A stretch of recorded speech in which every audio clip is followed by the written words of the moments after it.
անդիմություն սկսում եք իմպիչմենտի գործընթաց, զուգահեռաբար փողոցը ճնշում պիտի գործադրի խորհրդարանի վրա,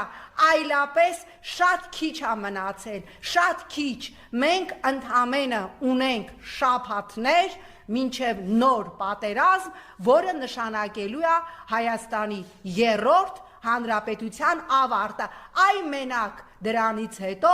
Ալիևը սիրով կստորագրի Հայաստանի երրորդ հանրապետության, չէ, սև թուղթը, չէ, իրան պետք է որ նայի Մեհրիբանի հետ ասի Հայաստանի մահվան թուղթը, տանի եւ խփի իր աշխատասենյակի գլխավերևում։ Մոլորեցեք, տենց երևի ավելի հարմար է։ Տիկին Թովմասյան, եկեք շաբաթօրը ժամը 3-ին հարցակցությունների բայց հավատացեք, ժողովուրդը մեկը չհամարձակվի այսօր մեղադրել ժողովրդին։ Ժողովուրդը պատրաստ է։ Ժողովուրդը այսօր